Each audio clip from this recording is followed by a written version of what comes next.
हाँ बापट। सर, अमजद खान नाम का अपराधी जो परोल पर बाहर आया था, जब से बाहर आया यहाँ पर हाजिरी देने नहीं आ रहा। क्या? कितने दिन से गायब है अमजद? सर, 15 दिन पहले वो परोल पर बाहर आया था। उस बीच उसकी बीवी का जन्मदिन था और पिछले 15 दिन से ही वो गायब है। फाइल लेके आओ उसकी। Yes sir.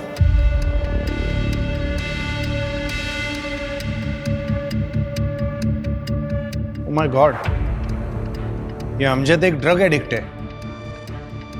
10 साल पहले इसने ड्रग्स के नशे में अपने ही 2 बच्चों को गला घोटकर बेरहमी से मार दिया था। इसकी पहली बीवी इसको कब का छोड़ के जा चुकी है। जिसके जन्मदिन की बात तुम कर रही हो, ये उसकी दूसरी बीवी है।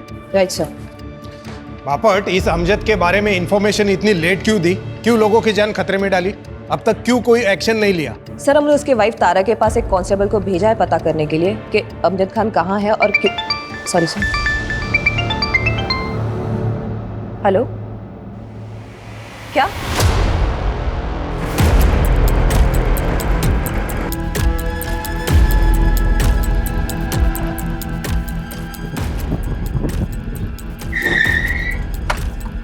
यहाँ पे दरवाजा तोड़ा।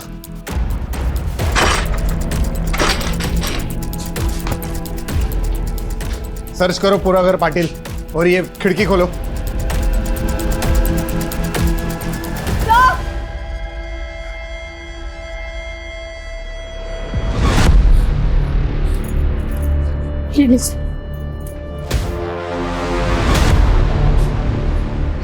क्या वजह हो सकती है आपके बहन के आत्महत्या की? ये आत्महत्या नहीं है, मर्डर है। उसने मारा है मेरी तारा को। मैं तारा को कितना समझाती थी कि उस क्रिमिनल से शादी मत कर, लेकिन उसने मेरी एक भी नहीं मानी। और ये सब। आखिरी बार कब बात हुई थी आपकी आपकी बहन से? तारा, उसने अपने खुद के 2 मासूम बच्चों का कत्ल किया है। तुम्हें वो क्या ही अहमियत देगा?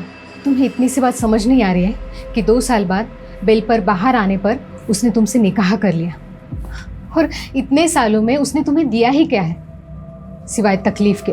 हर बार आप इसी बात का मुद्दा क्यों बना लेती है? होगा दुनिया के लिए मुजरिम, मेरे लिए वो मेरा शौहर है और मैं उससे बहुत प्यार करती हूँ। इस प्यार के भूत को ना सर से उतार दो। इस 7 साल की शादी में वो सिर्फ 2 महीने तुम्हारा शौहर बन के रहा है।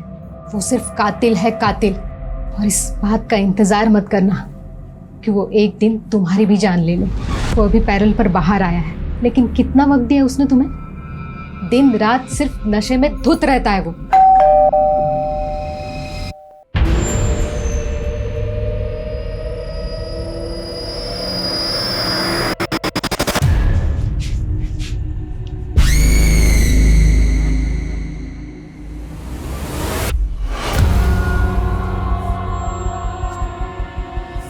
उस दिन भी नशे में धुत था वो।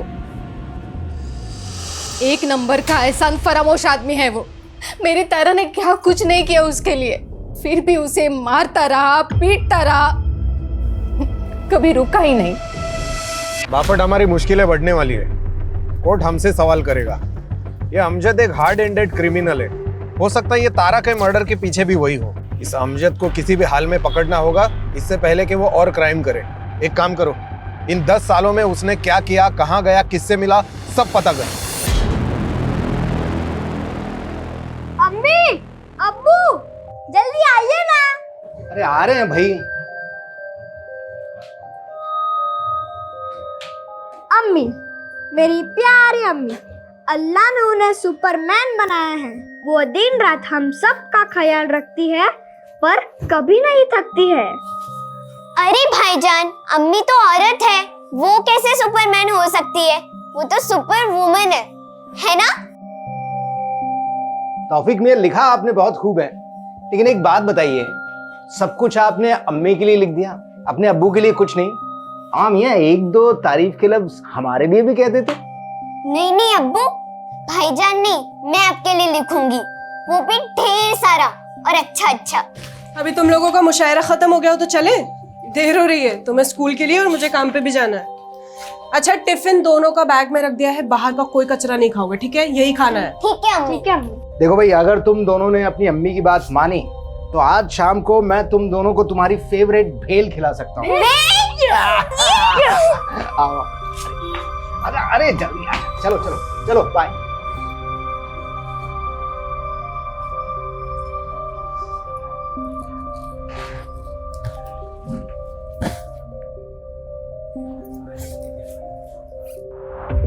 सर ये तारा की पोस्टमार्टम रिपोर्ट। सर उसके शरीर में कोई सब्सटेंस, जहर या नशीला पदार्थ नहीं मिला। उसकी मौत गले की हड्डी टूटने से ही हुई है, लेकिन उसके गले पर उंगलियों के मार्क्स मिले। और स्टूल की हाइट? सर स्टूल की हाइट और तारा की हाइट के अकॉर्डिंग फांसी का फंदा लगाकर लटकना नामुमकिन तो नहीं, लेकिन मुश्किल जरूर रहा होगा। मतलब पॉसिबल है तारा को पहले गला दबाकर मार दिया गया।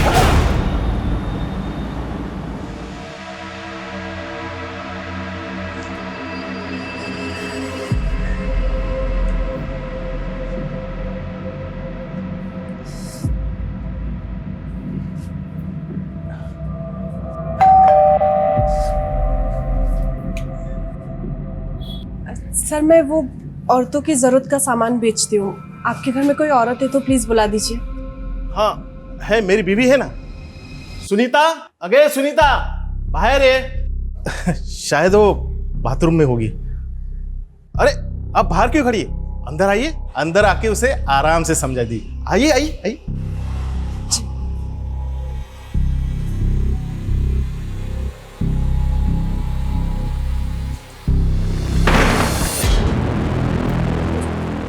सर वो आपकी वाइफ को बुला दीजिए। होगी तो आएगी ना। ले चाय भी। पुलिस को कॉल करें, 1 मिनट में साले की अकल ठिकाने आ जाएगी।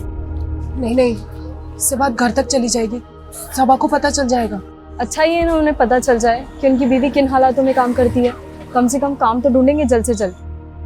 काम तो वो ढूंढ ही रहे हैं, लेकिन उन्हें ये बात पता चलेगी ना तो मुझे भी घर बैठा देंगे। बच्चों की पढ़ाई, घर का खर्चा, ये सब कैसे चलेगा? मेरे बच्चों को अच्छे से अच्छी पढ़ाई मिले ताकि वो आगे जाके कुछ बन जाए। इसके लिए मुझे जो बर्दाश्त करना पड़ेगा ना, मैं कर लूंगी।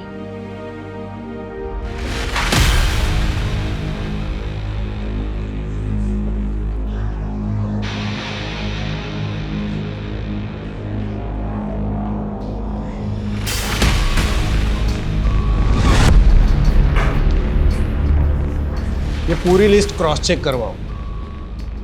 अरे पवार साहब नमस्कार, बसा ना। सॉरी आपको इतने शॉर्ट नोटिस में बुलाया। Thank you so much for coming. ये केस तो मुझे बिल्कुल अभी भी वैसे की वैसे याद है। 10 साल पहले मैं ही माइनर बच्चों के डबल मर्डर केस का इन्वेस्टिगेशन ऑफिसर था। मुझे एक कॉल आया कि मेरे एरिया में मास मर्डर हुआ है।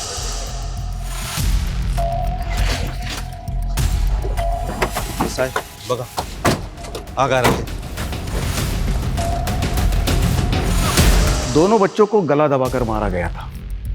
फॉरेंसिक में तो बिल्कुल क्लियर था कि पूरे घर में बच्चे और अमजद के ही फिंगरप्रिंट्स थे और उसके ब्लड में भी बहुत ही हाई लेवल के ड्रग्स थे। जब उसको गिरफ्तार किया तब वो तो नशे में धूत था और जब बच्चों का अंतिम संस्कार हुआ तब वो कस्टडी में था और उसने डिमांड तक नहीं की वहां जाने की।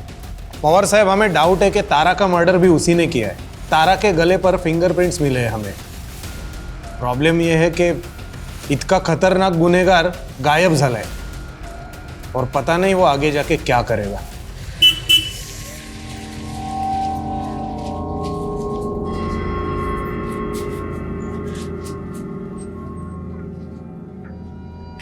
कहाँ थी? कब से फोन कर रहा हूँ, फोन ही नहीं उठा रही हो यार।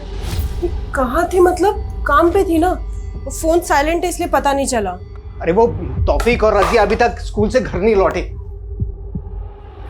क्या मतलब? घर नहीं लौटे मतलब क्या?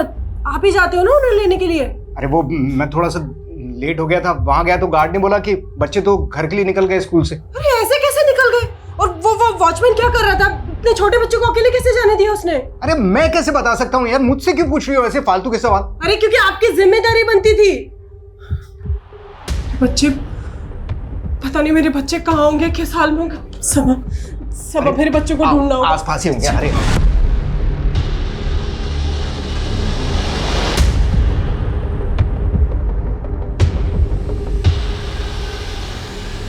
ठीक है सर, मैं फाइल भिजवाता हूँ आप जैन बैठिए। सर ये तौफीक और रजिया हमारे बच्चे हैं सर। सर ये अभी तक स्कूल से घर नहीं लौटे। नहीं लौटे मतलब? बच्चे स्कूल से घर खुद आते हैं, कोई लेने नहीं जाता?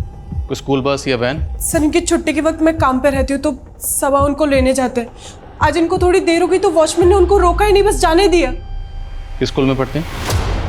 सर मैंने दोनों बच्चों को रोकने की कोशिश की, दोनों बच्चों ने मुझे बेवकूफ़ बनाया और वहाँ से भाग गए सर, और मैं कुछ नहीं कर पाया। अंकल जाने दो ना, हम बड़े हो गए हैं, हम अपने घर खुद से जा सकते हैं। मुझे मालूम है तुम दोनों बड़े हो गए हो, पर अभी चुपचाप वहाँ बैठो। जब तक तुम दोनों को लेने नहीं आता तब तक वहाँ से हिलोगे भी नहीं। चलो बैठो। भाईजान भागो! अरे बच्चों, अरे बच्चों! बच्चों ने तुझे बेवकूफ़ नहीं बनाया, तो हमें बेवकूफ़ बनाने की कोशिश कर रहा है। यकीन कीजिए मेरा, सच बोल रहा हूँ मैं। सीसीटीवी फुटेज देखेंगे ना, सब पता चल जाएगा सच बोल रहा है या झूठ बोल रहा है। सीसीटीवी कैमरा तो लगा है ना? सर कैमरा लगे तो हैं पर काफ़ी टाइम से खराब है वो। तुम लोग ना स्कूल के आसपास देखो, अगर कोई सीसीटीवी है तो उसकी फुटेज निकलवाओ सर। और तुम अगर बाद में पता चला ना कि कुछ झूठ बोला तो लंबा अंदर जाओगे। सर सच बोल रहा हूँ, यकीन कीजिए मेरा।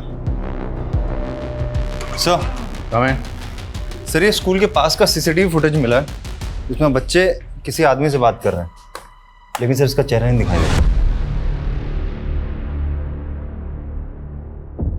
अगर इसी आदमी ने बच्चों को गायब किया है तो मतलब ये पहले से जानता था कि बच्चे स्कूल से घर अकेले जाने वाले हैं। है कौन ये आदमी? साहब इसमें चेहरा तो दिखाई नहीं दे रहा है, ऐसे कैसे पहचानूं ये कौन है? एक दूंगा ना कान के नीचे, सब याद आ जाएगा। सर यकीन कीजिए मैंने कुछ भी नहीं किया, मुझे कुछ भी नहीं मालूम सर।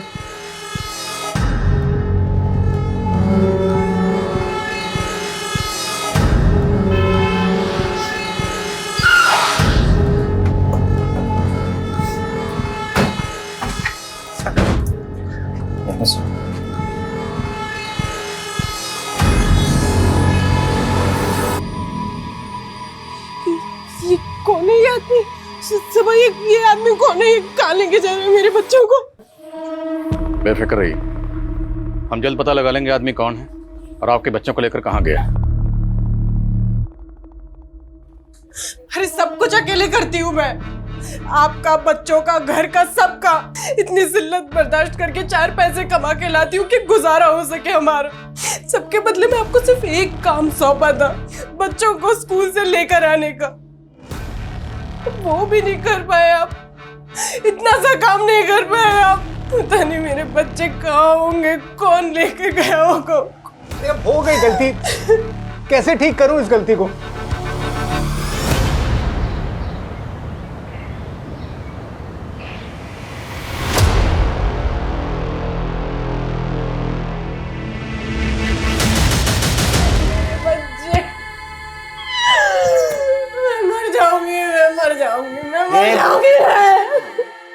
संभाल खुद।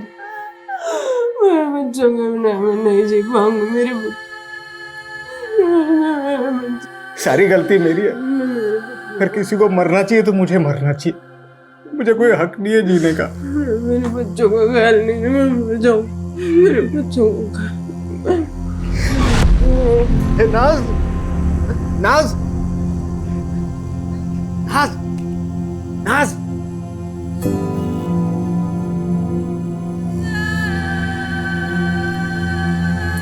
नाज, नाज।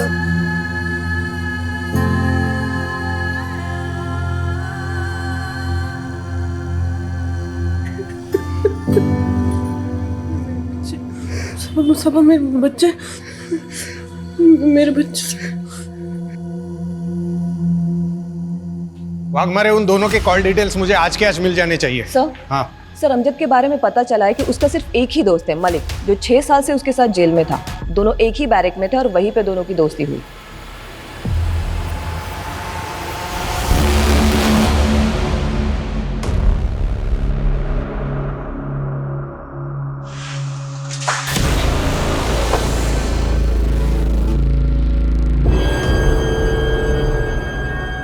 मुझे तो यकीन ही नहीं हो रहा है तारा इस दुनिया में नहीं रही। ए, पता है हमें, अमजद और तू 6 साल जेल में एक ही सेल में थे, काफी अच्छी दोस्ती है तुम्हारी।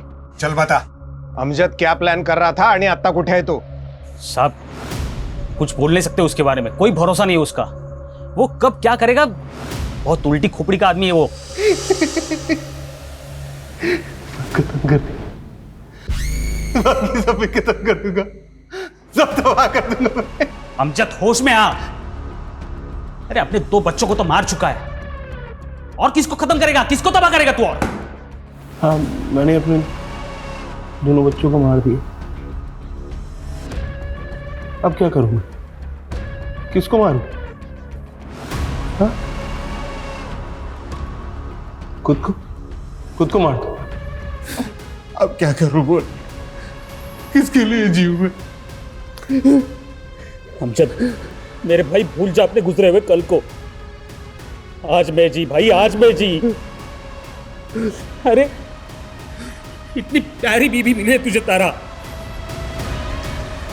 जो सब कुछ जानते हुए भी तुझसे इतनी मोहब्बत करती है। अमजद तुझे उसके लिए जीना होगा। हाँ तारा, तारा मुझे प्यार कर, मुझे बहुत प्यार करती हो। मुझे तो यकीन ही नहीं हो रहा कि उसने तारा को मार दिया। मैं जब बेल पे बाहर आ रहा था तो वो मुझसे गिड़गिड़ा के कह रहा था कि मैं जाके तारा से मिलूं, उसका ख्याल रखूं। तो तू मिला था तारा से? हाँ साहब। जी सलाम वालेकुम, मैं मलिक, अमजद का दोस्त। अरे वालेकुम अस्सलाम, जानती हूँ आपको, बहुत सुना है आपके बारे में अमजद से। आइए ना, अंदर आइए। अमजद को बहुत फिक्र रहती है आपकी, बार बार जेल में आप ही का नाम लेता रहता है। मैं जब बेल पे बाहर आ रहा था तो उसने कम से कम 1000 बार बोला होगा मुझे कि मैं आपसे आके मिलूं, आपकी जरूरतों को समझ लूं।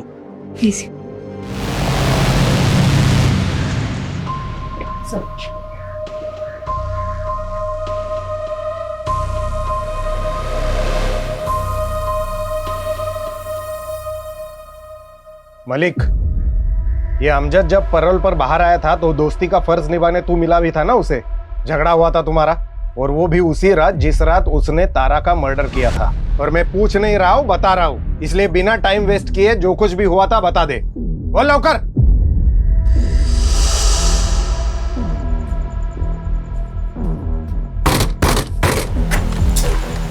अमजद तू यहाँ?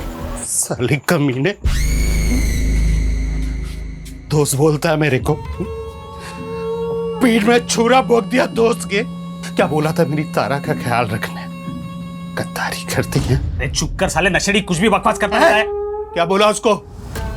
तू मेरे को रूखा रूखा जवाब क्या को देती है? मेरे को पहला जैसा प्यार नहीं करती है। मेरे को हगालती क्या को? साले हमेशा ऐसे गुस्से में घूमेगा? अरे जरा शांत दिमाग से बैठकर सोच लिया कर कभी। 6 साल हो गए तुम लोगों के निकाह को, निकाह के बाद से तू जेल में है। क्यों वो तेरा इंतजार करेगी इतना? हो सकता है वो किसी और को चाहने लगी हो, किसी और से प्यार करने लगी। वो मेरे अलावा किसी से प्यार नहीं कर सकती, मुझे नहीं छोड़ सकती। और सुन ना, मैं उसे छोड़ नहीं दूंगा, मैं सबको सीधा कर दूंगा। ये अमजद पैरोल पे बाहर आया ताकि तारा के साथ वक्त बिता सके, उसका जन्मदिन मना सके, लेकिन बाद में उसको पता चला कि तारा को अब उसमें कोई इंटरेस्ट नहीं है, शायद उसके लाइफ में कोई और आ गया है, और लटका कर सुसाइड दिखाने की कोशिश की और गायब हो गया। लेकिन ये अमजद अब है कहां और क्या करने वाला है कुछ नहीं पता।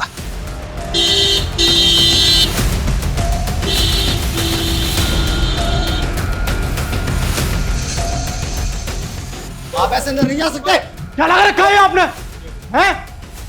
हाथ पे आप धर के बैठे हो, कुछ नहीं कर रहे हो आप। अरे जबकि आपको पता है वो आदमी कौन था जो बच्चों को लेकर गया, उनका मर्डर कर दिया, फिर भी कुछ नहीं कर रहे आप। देखिए 48 घंटे आपके पास, सिर्फ 48 घंटे। अगर बच्चों को इंसाफ नहीं मिला ना तो मैं वादा करता हूं आपसे कि जो भी होगा उसके जिम्मेदार आप होंगे। और ये आवाज सुन रहे हैं ना आप, और आवाज ये और ऊंची होती जाएगी, थमेगी नहीं, और फिर आप आंखें नहीं मूंद पाओगे। 48 घंटे। एक तो ये फवाद खान जैसे छुटभैया मोहल्ले के नेताओं ने और दिमाग खराब कर रखा है। अरे ये गली मोहल्ले के नेताओं की फिक्र नहीं है मुझे फिक्र है इस केस की। 2 मासूम बच्चों के मर्डर का केस है चिंगारी को शोला बनने में वक्त नहीं लगेगा, ज्यादा वक्त नहीं है हमारे पास। स्कूल के आसपास एक एक आदमी से पता करो, किसी ने तो कुछ देखा होगा। सर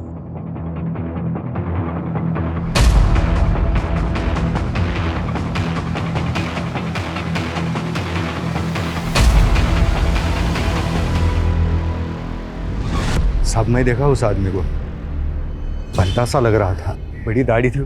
स्केच बनवा सकते हो? हाँ बनवा सकता हूँ। सर अमजद को आखिरी बार कोल्हापुर बस स्टैंड पर देखा गया था। मुझे लगता है शहर छोड़कर भाग गया होगा। लेकिन भाग कर गया कहाँ होगा? ठीक है, ये स्केच डिपार्टमेंट की साइट पे अपलोड करो, शायद कहीं से कोई इन्फॉर्मेशन मिले। किसी भी तरह से पता करो ये आदमी कौन है। तो छोटे मासूम बच्चों की मौत का मामला है, केस को हल्के में नहीं ले सकते। इस स्केच को बच्चों के घर वालों को दिखाते हैं, शायद वो बता पाए कि आदमी कौन है। सर नहीं सर, मैंने इसे कभी नहीं देखा। सर ये मेरे बच्चों को कैसे जानता है पता नहीं। हमारी दुनिया तहस नहस कर दी सर, सब उजाड़ दिया।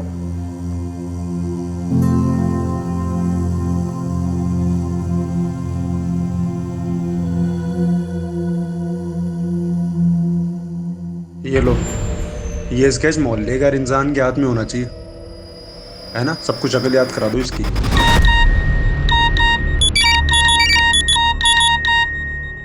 तुम सबके सब लोग कर क्या रहे हो? सो रहे हो क्या? जो स्केच डिपार्टमेंट की साइट पे लोड होने के लिए बना था वो लोगों के मोबाइल में घूम रहा है, मैसेजिंग ऐप पर। कैसे लीक हुआ ये? हाँ तुम? Hello, what? Please thank you sir. जिस आदमी को आप ढूंढ रहे हो उसका नाम अमजद खान है। 10 साल पहले उसने अपने 2 बच्चों को बेरहमी से मार दिया था, उसी की सजा काट रहा था। सर 15 दिन पहले पैरोल पर बाहर निकला, अपनी बीवी तारा का मर्डर किया और फरार हो गया। तारा मर्डर केस? जी जी सर, ये लीजिए।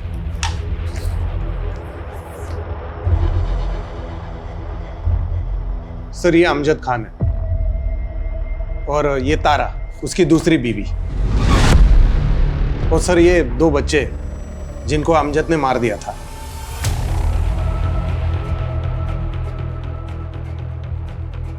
सर ये नुसरत है, अमजद की पहली बीवी। तो नाजनीन?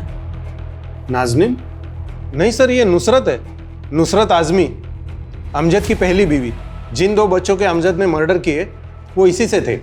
नो नो नो, जिन 2 बच्चों के मर्डर में हम अमजद को ढूंढ रहे हैं ये उन 2 बच्चों की मां है, नाजनीन।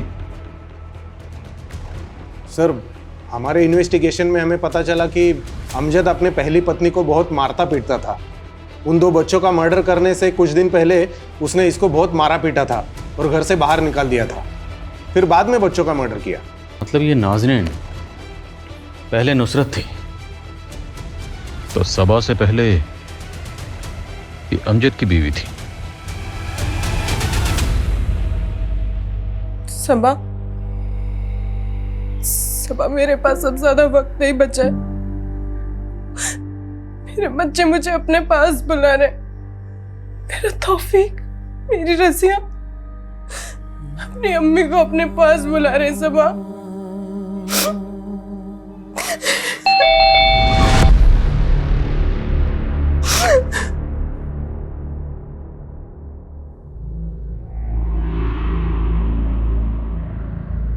उस वीडियो में आपके बच्चों के साथ जाते हुए जो आदमी दिखाई दे रहा है ये उस आदमी का स्केच है। आप पहचानती हैं इसे?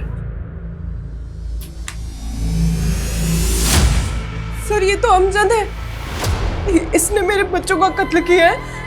सबा, सबा इसने फिर से मेरी गोद छूनी कर दी। ये शैतान मेरी जिंदगी से क्यों नहीं चाहता? सबा क्यों नहीं चाहता? अरे शर्म नहीं आई तुझे? शर्म नहीं आई तुझे? अरे इंसानियत हमेशा दरिंदा दरिंदा। अपनी औलाद को खा के तुझे शर्म नहीं आएगा? तुझे अगर फांसी भी हो जाएगी ना तो भी मुझे सुकून नहीं मिलेगा। इस दुनिया में नहीं, उस दुनिया में तेरे को सजा मिलेगी। प्लीज शांत हो जाइए। ए गाड़ी टाका।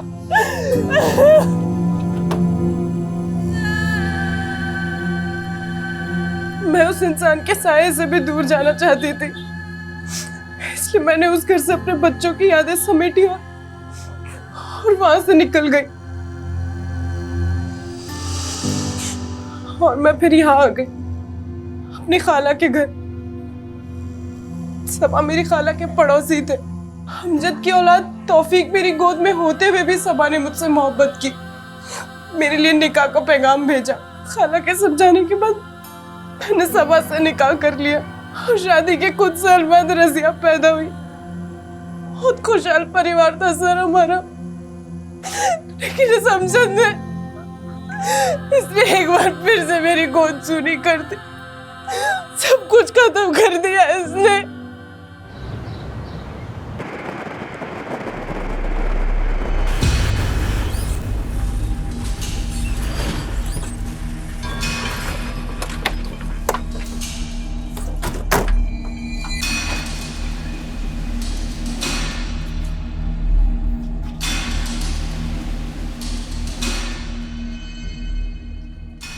सुनिए। जी साहब। यह इस घर में अमजद रहता था, आप जानती हैं उसे? जी साहब, वो खौफनाक मंजर याद है मुझे। मैं यही थी। आज भी दहशत होती है उस वक्त को याद करके। दिन रात अपनी पत्नी नुसरत को मारते रहते थे वो। अमजद भाई मत मारिए इसे। गुस्से में उन्हें इस बात का इल्म भी नहीं होता था कि वो बेचारी पेट से थी। कभी कभी तो डर लगता था कि पिटते पिटते कहीं मर ना जाए। मैंने नुसरत को सलाह भी दी थी कि अमजद भाईजान को तुम दिखवाओ। दिखवाओ मतलब कहाँ दिखाओ? उस समय एक पीर का बहुत नाम था। कुछ 8-9 साल पहले इस इलाके में उन्हीं का जादू छाया हुआ था। वो ये क्या नई कहानी है? कहानी नहीं है साहब, सच है। सब उसे फरिश्ता कहा करते थे। वो फरिश्ता मर्दों की मुसीबत हल करने के लिए दवा करता था। मेरे शौहर भी उन्हीं के मुरीद थे। मैं भी एक बार अपने शौहर के साथ उस जगह गई थी। साहब, हम अपनी परेशानी एक पर्ची पर लिखकर उस बूढ़े आदमी को देते थे और वो अंदर जाकर फरिश्ते को वो पर्ची देता था। फरिश्ता उस परेशानी का हल जवाब के तौर पर पर्ची पर ही लिख कर देता था, मगर कभी हमारे सामने नहीं आता था। वो बूढ़ा कहाँ है जो पर्ची लिखकर अंदर देता था? वो बूढ़ा साहब, वो तो कब का मर चुका है। आप भी तो गई थी ना उस फरिश्ते से मिलने, तो आपने देखा होगा, कुछ तो याद होगा आपको। नहीं साहब। और आपके शौहर, उनको लेकर गई थी ना आप वहाँ पे, उन्होंने देखा होगा, उनको कुछ याद होगा। नामुमकिन है साहब, और अगर मुमकिन है भी तो वो इस हालत में नहीं है कि आपको कुछ बता पाए। हैं कहाँ आपके शौहर? साहब, दारू की लत लगी है उन्हें। 24 घंटे नशे में रहते हैं वो। नमस्कार। हेलो, कुछ पूछना है आपसे। 10 साल पहले आप जिस फरिश्ते के यहाँ जाते थे, उसका नाम या शक्ल या कुछ भी याद है? मैं अकेला थोड़ी जाता था, सब लोग जाते थे। तुम भी तो जाते थे उधर। दिमाग खराब है तुम्हारा? ज़्यादा पी लिया क्या? दिमाग भी मेरा ठीक है और याददाश्त भी ठीक है। मैंने बहुत देखा है वो फरिश्ते के वहाँ चक्कर काटते, बहुत देखा है तुम लोगों को मैंने। तुम लोग मतलब वर्दी वाले, पुलिस वाले? सब पुलिस वाले जाते थे उधर, देखा है। नाम क्या है उस पुलिस वाले का? नाम मुझे याद नहीं है। अगर वो आदमी सच बोल रहा है तो मतलब शर्म आनी चाहिए। एक पुलिस वाला एक ढोंगी के यहाँ चक्कर काट रहा था। वो ना खुद सिर्फ उस बात को मान रहा था, बल्कि अंधविश्वास को बढ़ावा भी दे रहा था। गवाह है हमारे पास, चश्मदीद गवाह, जिसने कई बार आपको वो आपके फरिश्ते के यहाँ चक्कर काटते हुए देखा। और हमें यह भी पता है कि अमजद के बच्चों के मर्डर केस की तहकीकात आप ही कर रहे थे। वहाँ जाना, किसी को फॉलो करना, ये कोई क्राइम तो नहीं है? कोई क्राइम नहीं है। लानत, लानत है। लानत समझते हैं? एक पढ़ा लिखा पुलिस वाला अंधविश्वास में यकीन करता है। और दूसरी बात, आपका वो जो फरिश्ता है ना, उसका पूरा कच्चा चिट्ठा हमारे पास है। डिपार्टमेंट के आदमी हो, इसलिए इतनी उम्मीद तो कर सकता हूँ कि कोऑपरेट करोगे। करेंगे ना कोऑपरेट? सुनिए, पहले पूरी बात सुनिए। अमजद के बच्चों की तहकीकात करते वक्त कहीं वो उस फरिश्ते की श्रद्धा तो आड़े में नहीं आ रही थी ना आपके? ये बघा तावड़े साहब, मैं एक जिम्मेदार और बेदाग ऑफिसर हूँ। और मैंने वही रिपोर्ट किया जो मैंने क्राइम सीन पर देखा। और मेरी जगह पर और कोई भी ऑफिसर होता तो वो भी वही कंक्लूड करता। लेकिन असली कंक्लूजन अभी बाकी है और वो हम निकालेंगे।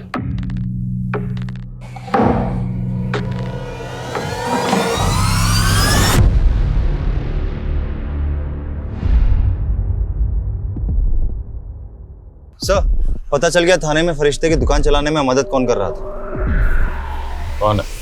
सर, मेरे बच्चों का कत्ल हुआ है और अब मेरे साथ ही मुजरिमों जैसा बर्ताव कर रहे हैं। बहुत होगी तेरी नौटंकी, और अब सवाल हम पूछेंगे, तुम सिर्फ जवाब दोगी। वैसे एक बात बताओ, तुम्हें किस नाम से बुलाएं? नुसरत या नाज़नीन? अमजद की बीवी या सबा की बीवी? या फिर सब मर्दों के मर्ज की एक ही दवा, ये फरिश्ता? तो फरिश्ता नहीं, नागिन है जो अपने बच्चों को ढस गई।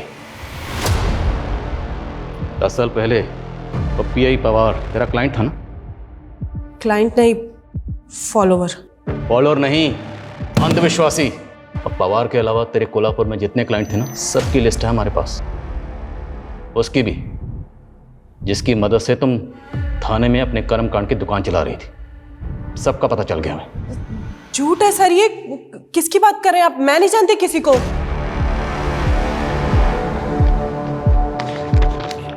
ये मेरा आशिक, जिससे तुम दिन में 10 बार बात करती थी, बार बार लगातार, जिसके साथ तेरा अफेयर था। 10 साल पहले तुमने अपने और अमजद के बच्चों का कत्ल किया और पीआई पवार के साथ मिलकर अमजद को ही फंसा दिया। और फिर कुछ दिन पहले यहाँ आकर अमजद के बेटे तौफीक और सबा की बेटी रजिया का कत्ल किया और एक बार फिर से अमजद को फंसा दिया, क्योंकि तुम जानती थी अमजद जमानत पर बाहर आया है, उस पर पहले ही अपने बच्चों के मर्डर का केस चल रहा है। तो इस बार भी पुलिस का शक उसी पे जाएगा, जबकि मर्डर किया तुमने। बोल, क्यों खा गई बच्चों को? मैं अपनी ताकत बढ़ाना चाहती थी। तौफीक और रजिया, उनको भी पावर बढ़ाने के लिए मारा? मैं कोल्हापुर की तरह थाने में भी लोगों की मदद करना चाहती थी फरिश्ता बनकर, पर ये मैं अकेले नहीं कर सकती थी, मुझे किसी की ज़रूरत थी। फिर एक दिन मुझे फवाद मिला। हमारे पास तेरे खिलाफ बहुत सारे सबूत हैं। तेरी कार भी उसी एरिया में मिली जहाँ बच्चों का मर्डर हुआ, उनकी बॉडी मिली। तो चल अब सच सच बता, तौफीक और रजिया को क्यों मारा? मैं नाज़नीन से प्यार करता था। 10 साल पहले जब मैं उसके पास अपनी मुश्किलों का हल मांगने गया था, तब तुमने कुछ गलत काम किए हैं जो तुम्हें कामयाब नहीं होने दे रही। सलाम चाचा। सलाम। रुको रुको, अरे उनके बताए उपाय से काम हुआ है मेरा। रिश्ते का हाथ चूमकर शुक्रिया अदा करूंगा, बस कुछ नहीं। चाचा जाने कर दूंगा, जाने दीजिए।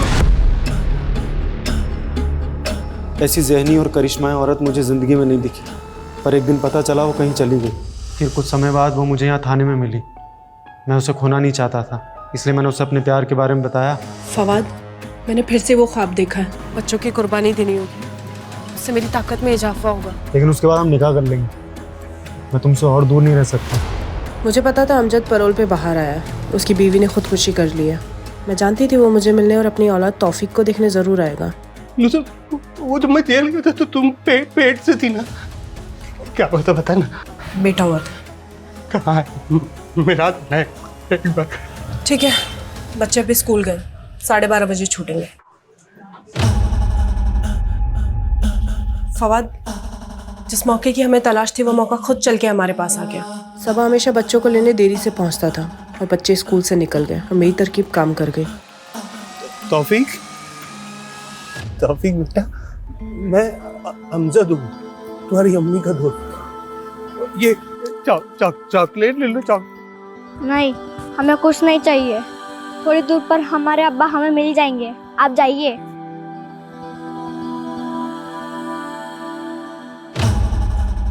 तुम लोग यहाँ घूम रहे हो? तुम्हारी अम्मी तुम्हें कब से ढूंढ रही है, परेशान हो रही है। आओ मैं तुम्हें छोड़ देता हूँ, चलो।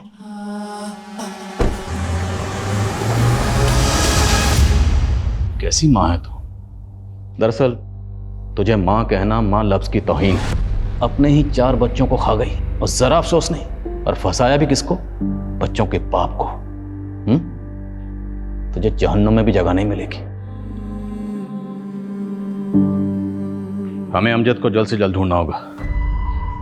उसकी ज़हनी हालत ठीक नहीं है। इससे पहले कि वो खुद को नुकसान पहुंचाए, उसे ढूंढना होगा और इस केस को रीओपन करना होगा। ताकि उसको इंसाफ मिल सके। सर।